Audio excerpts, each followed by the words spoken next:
With exactly 2 weeks to go until Election Day, Vice President Kamala Harris is in Washington for multiple one-on-one interviews with media outlets, while former President Trump is holding events in North Carolina and Florida. Both NBC and Telemundo are airing interviews with the vice president tonight.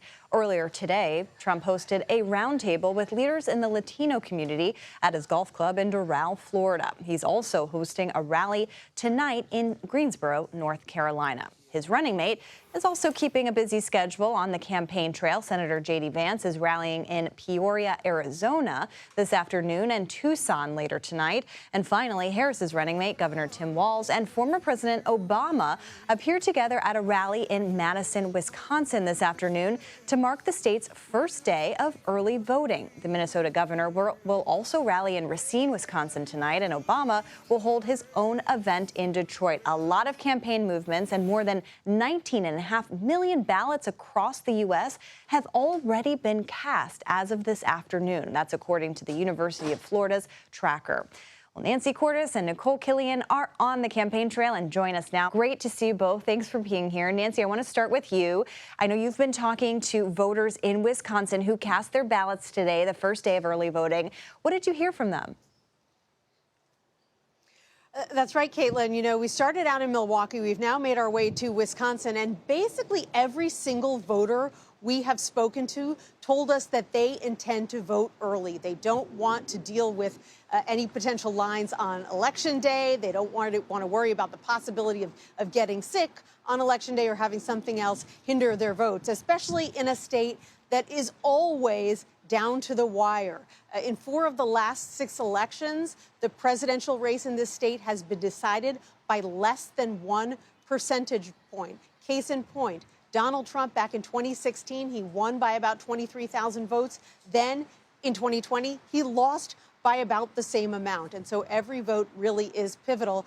And I spoke to some early voters this morning here in Madison, just after they were able to cast their ballots at the Madison Public Library. Talk to them about why they chose to vote as soon as they possibly could. Take a listen.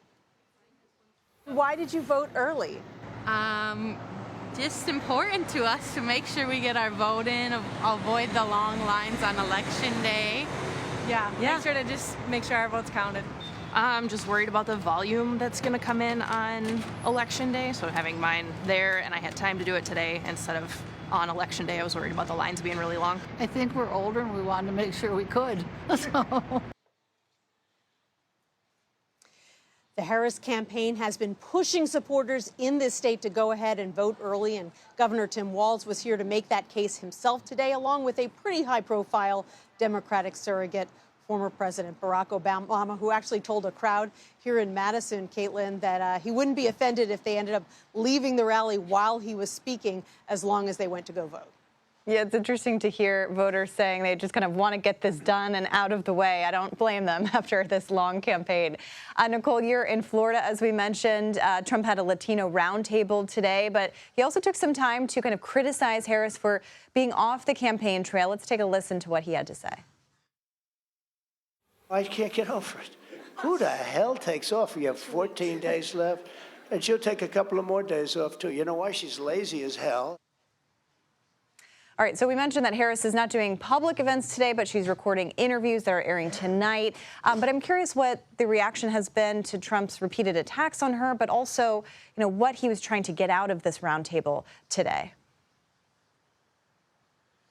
Well, certainly, the former president, obviously, as the vice president is in Washington doing these interviews, the former president was here at his golf club in Florida, so you didn't have to travel too far to do this roundtable with Latino voters, although he is now en route to North Carolina for a rally there tonight. But look, the focus of this was really to try to close the gap with Latino voters. For the most part, Vice President Kamala Harris appears to have the edge there, but things are, as you know very well, Caitlin, I mean, with this election, it's very tight among all the demographics. And so this really was an attempt. We have seen the former president do a number of these types of roundtables in various swing states, including most recently in Las Vegas.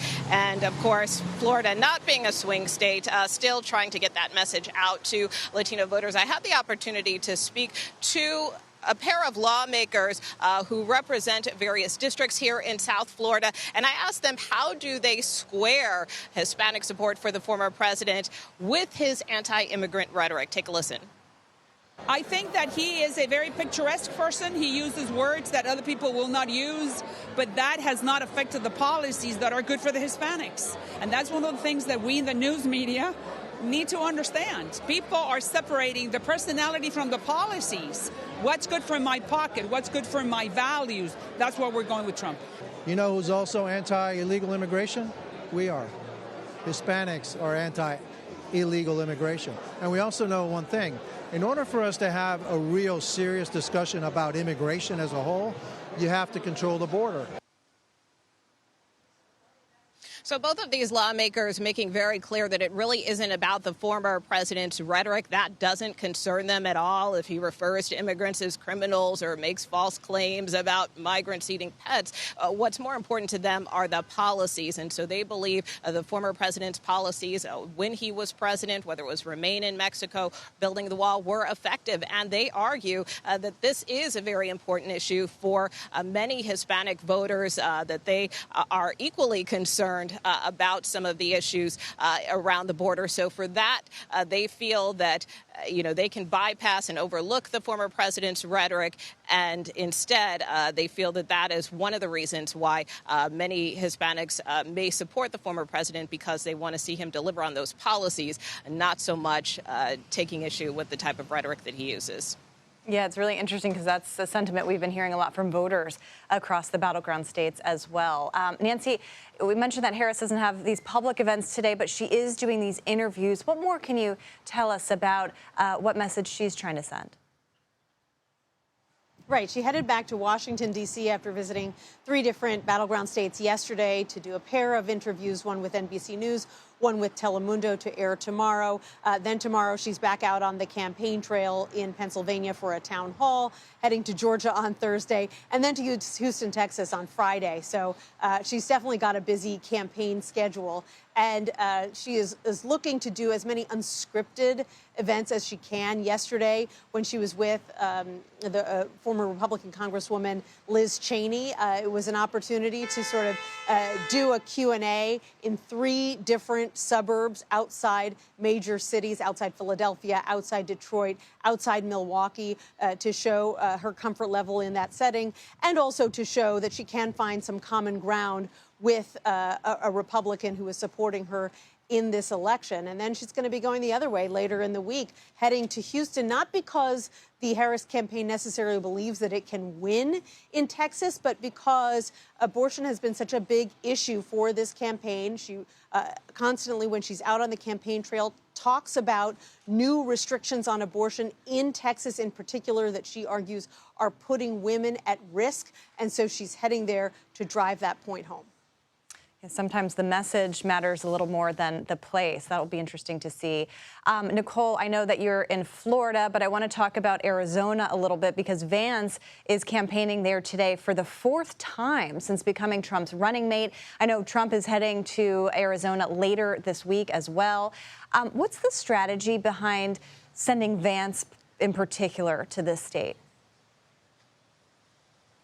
Well, I think, as you know very well, Caitlin, I mean, every vote, every state counts. And the candidates now with 2 weeks left to go really don't necessarily have time to be everywhere at once, right? So that is always a strategy in not only deploying their running mates, but also key surrogates to those areas where you would like to kind of double down and make sure that you build support. So Arizona, obviously, we know is a very pivotal battleground state, one certainly that the Trump campaign is hoping to flip back into its column, as well as North Carolina. Quite frankly, I mean, that is why the former president, interestingly, is making back-to-back visits to that state. We know that as a state that is critical, essential to his strategy, one that he won back in 2020, 2016. And so we saw him just there yesterday doing multiple events and again going there tonight. So at this point, it's kind of all hands on deck for both candidates and both campaigns in this final 2-week stretch.